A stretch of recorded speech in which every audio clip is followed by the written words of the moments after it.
छात्रों, आज हम एक महत्वपूर्ण शीर्षक को लेकर उपस्थित हुए हैं जिसका नाम है रीतिकाल।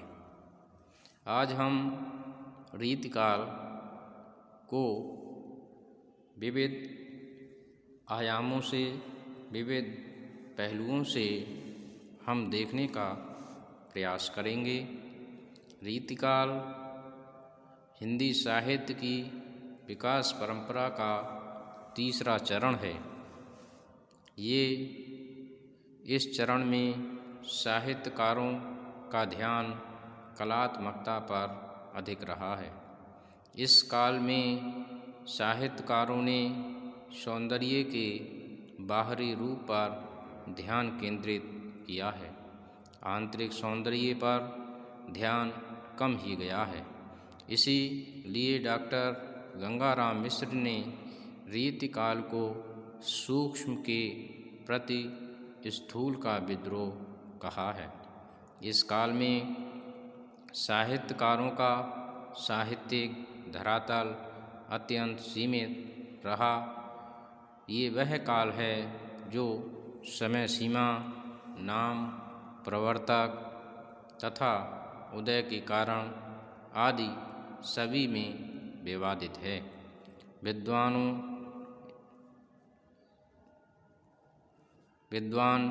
इन विषयों को लेकर एक मत नहीं है, अर्थात उनमें मत वैभिन्नता देखी जा सकती है। आज हम इसी काल के विषय में जानकारी प्राप्त करेंगे। सबसे पहले हम रीति काल की समय सीमा पर दृष्टिपात करेंगे कि रीतिकाल की समय सीमा क्या है। रीतिकाल की समय सीमा को लेकर विद्वानों में मतभेद है। कई विद्वानों ने अपने अपने मत के अनुसार रीतिकाल की समय सीमा निर्धारित की है। विश्वनाथ प्रसाद मिश्र के अनुसार विक्रमी संवत 1680 से रीतिकाल शुरू होता है। आचार्य हजारी प्रसाद द्विवेदी के अनुसार 1600 से 1800 ईस्वी तक का समय रीतिकाल कहलाता है। मिश्र बंधुओं ने विक्रमी संवत 1681 से 1889 तक का समय माना है। आचार्य हजारी प्रसाद द्विवेदी जी 1600 से 1800 ईस्वी तक के समय को मानते हैं। आचार्य रामचंद्र शुक्ल ने विक्रमी संवत 1700 से 1900 तक समय माना है। नागरी प्रचारणी सभा ने विक्रमी संवत 1700 से 1900 तक का समय माना है। रामकुमार वर्मा ने विक्रमी संवत 1700 से 1900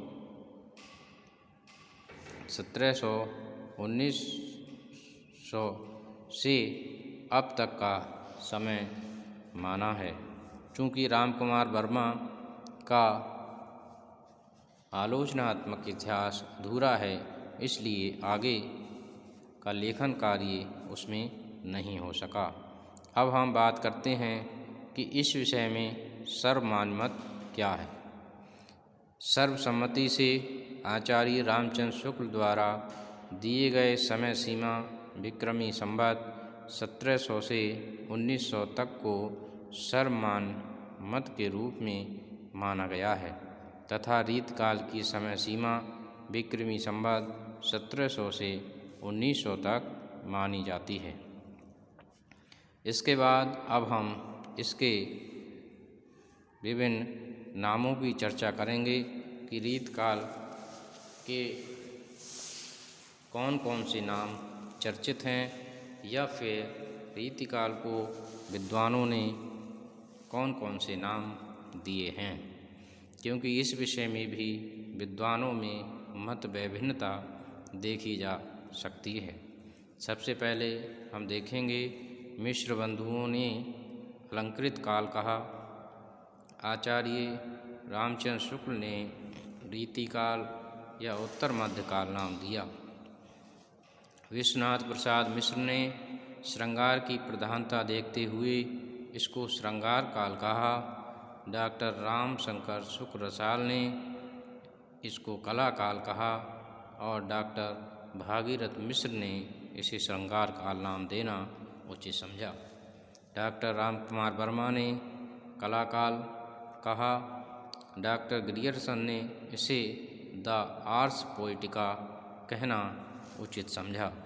डॉक्टर पृथ्वीनाथ कमल कुलश्रेष्ठ ने साहित्य शास्त्रीय काल कहना उचित समझा है। परंतु इतने नाम दिए गए, इनमें से सर्वमान्य मत क्या है ये भी जान लेना आवश्यक है।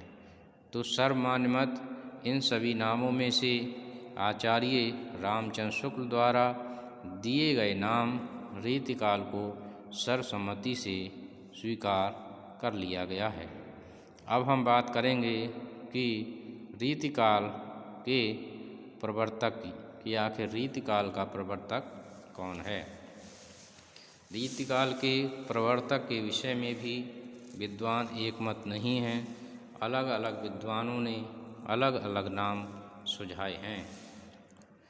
आचार्य रामचंद्र शुक्ल ने चिंतामणि को रीतिकाल का प्रवर्तक माना है। डॉक्टर नगेंद्र ने केशवदास को प्रवर्तक माना है। वहीं नागरी प्रचारणी सभा काशी ने भी केशवदास जी को ही प्रवर्तक माना है। तो अब हम सर्वमान्य मत की यदि हम बात करें तो आप सर्वसम्मति से आचार्य केशवदास को रीतिकाल का प्रवर्तक माना जाता है, क्योंकि कालक्रम की दृष्टि से केशवदास चिंतामणि से पहले हुए। उन्होंने रीति ग्रंथों को लिखने की शुरुआत भी की। अब हम रीति शब्द का अर्थ जानेंगे कि रीति शब्द का क्या अर्थ होता है।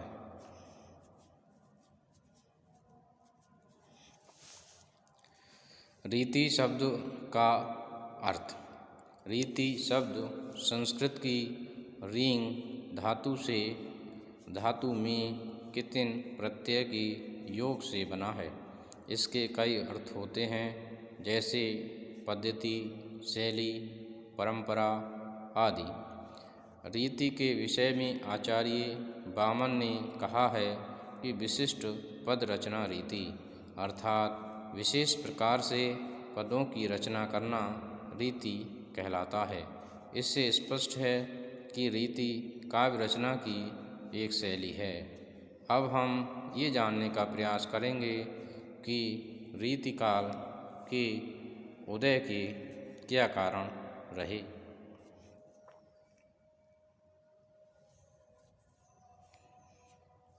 आचार्य रामचंद्र शुक्ल के अनुसार आश्रयदाता राजाओं की अभिरुचि के कारण हिंदी साहित्य में रीतिकाल का उदय हुआ। आचार्य हजारी प्रसाद द्विवेदी का मत इनसे अलग है। आचार्य हजारी प्रसाद द्विवेदी जी ने इस विषय में लिखा है कि संस्कृत के लक्षण ग्रंथों से प्रेरित होकर हिंदी में भी लक्षण ग्रंथों की एक परिपाटी चल पड़ी। इसी से रीतिकाल का आगमन हुआ। डॉक्टर नगेंद्र के अनुसार राजाओं की भोग विलास की प्रवृत्ति के कारण कवियों के मन में निराशा व कुंठा घर कर गई। इसी निराशा को दूर करने के लिए रीतिकाव्य लिखा गया। अब हम सर्वमान्य मत की यदि बात करें तो आचार्य हजारी प्रसाद द्विवेदी द्वारा दिया गया मत सर्वाधिक उचित और तर्कसंगत बैठता है। इसके बाद अब हम रीतिकाल की विशेषताओं की चर्चा करेंगे कि रीतिकाल की कौन कौन सी विशेषताएं हो सकती हैं। रीतिकाल की विशेषताएं या प्रवृत्तियां भी इन्हें हम कह सकते हैं। रीतिकाल में लक्षण ग्रंथों की प्रधानता रही। श्रृंगार रस की भी प्रधानता देखी जा सकती है। मुक्तक काव्य की प्रधानता रही। ब्रजभाषा का प्रयोग विशेष रूप से रीतिकाल में हुआ है। यदि ये कहा जाए कि रीतिकाल में ब्रजभाषा का एकाधिकार रहा तो अतिशयोक्ति नहीं होगी। कवियों के आचार्य बनने की प्रवृत्ति भी लक्षित होती है। नायका भेद का चित्रण भी इस काल में हुआ है। नायका भेद पर तो विशेष ध्यान दिया गया है। 384 प्रकार तक की नायिका बता दी गई हैं। कला पक्ष की प्रधानता अर्थात कलात्मकता पर विशेष जोर दिया गया है।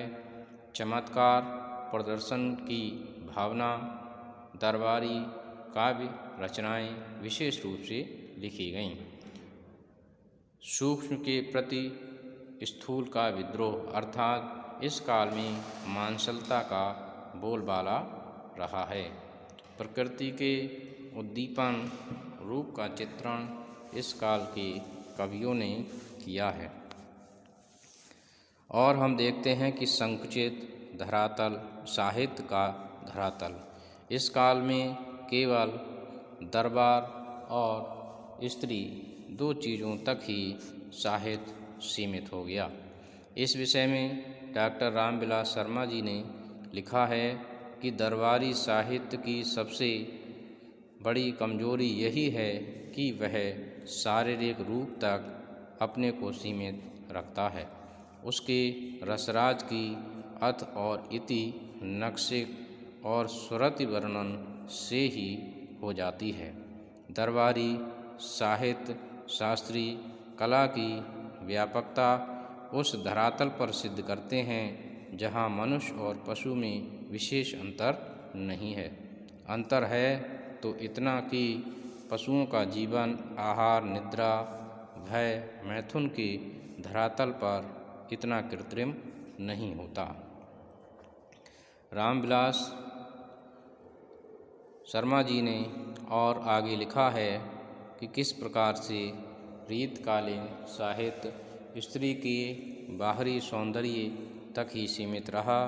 इस विषय में भी उन्होंने लिखा है कि सामंती वैभव के इन चितौरों के लिए सौंदर्य का मूर्त रूप था नारी। ये नारी न तो उन्हें मातृ रूप में प्रिय थी, न भगनी रूप में, पत्नी रूप में भी उन्हें प्रिय रही हो, इसका प्रमाण भी दरबारी साहित्य में नहीं मिलता। इस सौंदर्य मूर्ति नारी का उपयोग था न केवल कवियों के लिए वरन उनके अवकाशभोगी अन्नदाताओं के लिए। इस प्रकार रामविलास शर्मा जी ये बताने का प्रयास करते हैं कि किस प्रकार से इस काल का साहित्य केवल नारी तक ही सीमित रहा। तो मैं समझता हूँ कि आपने इसको समझा होगा। धन्यवाद।